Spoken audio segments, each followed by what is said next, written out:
This video is about this type of resting on via ferrata. Stay with me. What I appreciate is always women, girls, young women that are getting up the couch, out the door, there into the outdoors. It is not that many of them. Each time I see one, I really appreciate her. I was the other day playing squash. I'll go tonight as well. There was a group of 4 girls, young women, playing, spending time, passing times.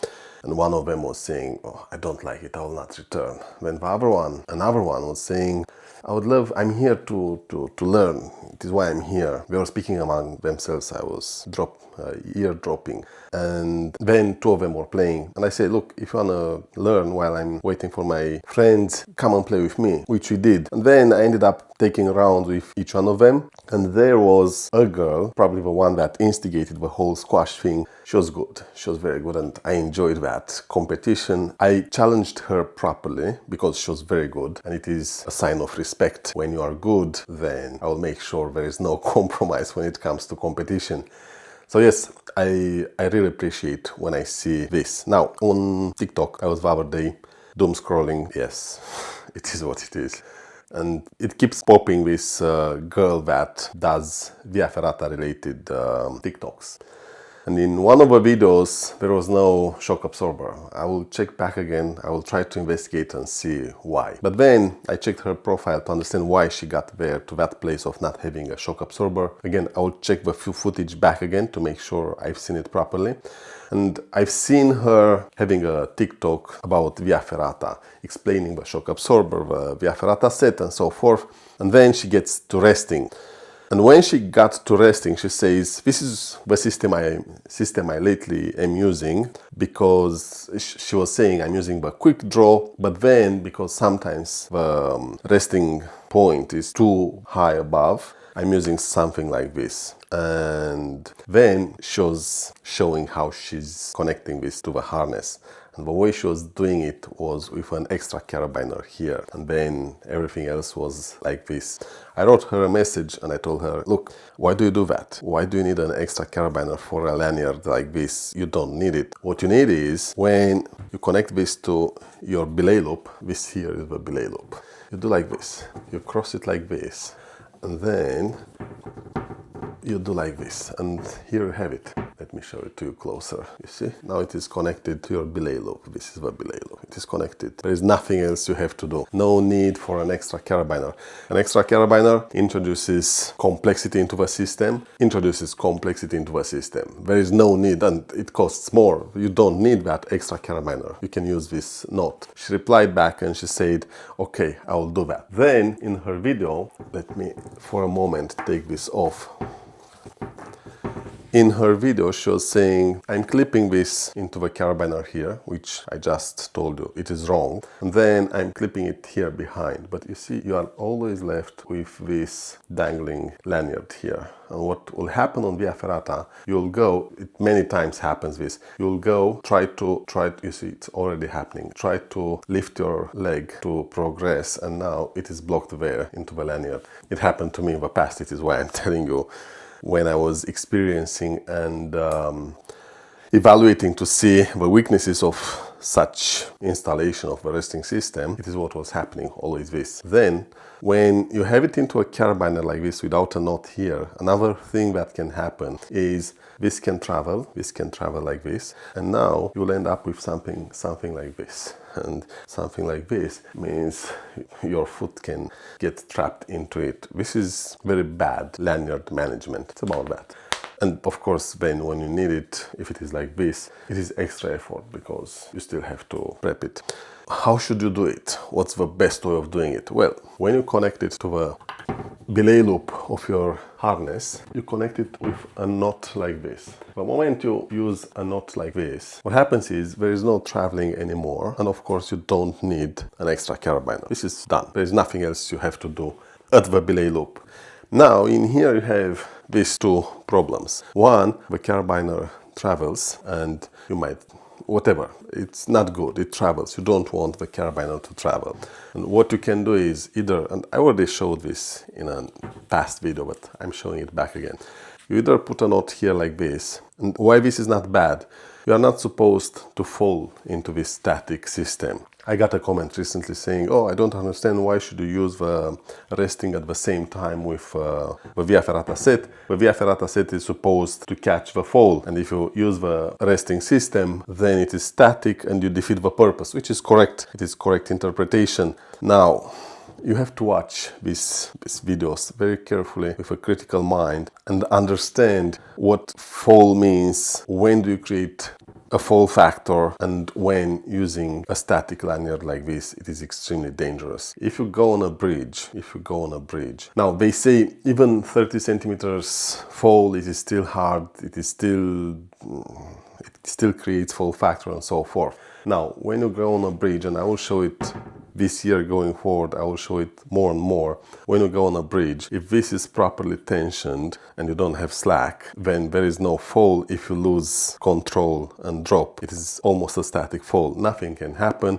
Having a knot like this, nothing can happen. You are supposed to clip this under tension, not with slack. You put yourself into a proper resting controlled position, search for your resting anchor, clip this, put it under tension slowly, and that's that. This knot here doesn't negatively impact in any way the lanyard, and then this lanyard altogether being used at the same time with the Via Ferrata set for resting, there is nothing bad with it. It helps you to rest. Many will say, yes, but I might want to not use it, just go with a Via Ferrata set. Yes, you can do that, but it has elasticated arms. This means you have to clip the Via Ferrata set above and then travel down until the whole Via Ferrata set, the elasticated lanyards, go under tension. Let me show you.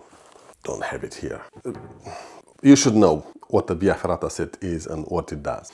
Well, in this case, when it comes to only using the Via Ferrata set, it means you have to travel down, which is a no. From my perspective, it is a no. I don't want to do that. No way. And there are many other factors you might consider, but that one is the primary one. So you go with a static for resting, you go with a static for crossing bridges. Again, I will go with a static above my head, not below me, above my head, to make sure in case I'm losing control, I don't drop. If it is about a bridge that has the lifeline at the level of my hips, then I'll go my lanyard, my resting.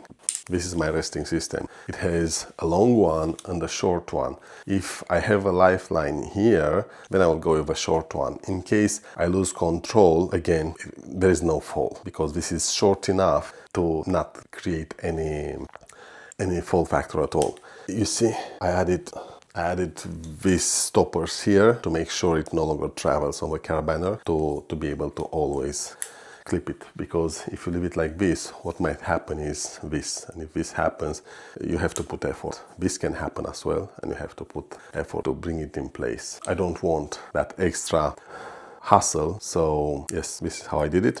Again, if it is something high above, I will use the long. If it is something at chest or hips level, I will use the short when progressing on horizontals. On horizontals, you can do the tandem. Watch the videos on the channel. I will create more this year going forward. So we are here. This is already way better. But you have in the middle here. What do you do in the middle? Well, if you do another knot, it might get too short. It is why I have this elastics. What you can do is this. You can use this type of elastic. And it is enough. Now I rushed here just to make the point, but you get the idea. You can use whatever, even a string of something. And the middle is fixed, and this is already good enough. This is already good enough. And this is how I suggest you do it on Via Ferrata. Now, let's suppose you added the elastic as well, the knots. You still have a problem because this keeps dangling. This is long. This is why you have a problem. With this one, I rarely have a problem. It happens, but I rarely have a problem.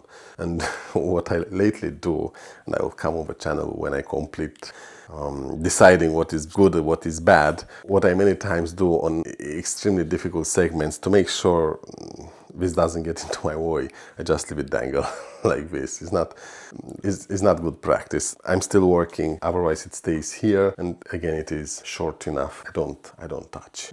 Yes, it ends up something like this. So I never get with my knee into it. It never gets stuck into anything. I forget about it existing. We'll speak about this more this year because there are things to speak about. So now our thing here is this here being too long, which is a problem back again because there is nothing you can do about it. Now, one thing you might want to do is this, thinking now it's short, and you say, I just pull like this and it opens and everyone is happy, which is correct up to a point. If the knot is too tight, then it doesn't go, it doesn't work, it doesn't open. Again, we go back to the idea of elastic.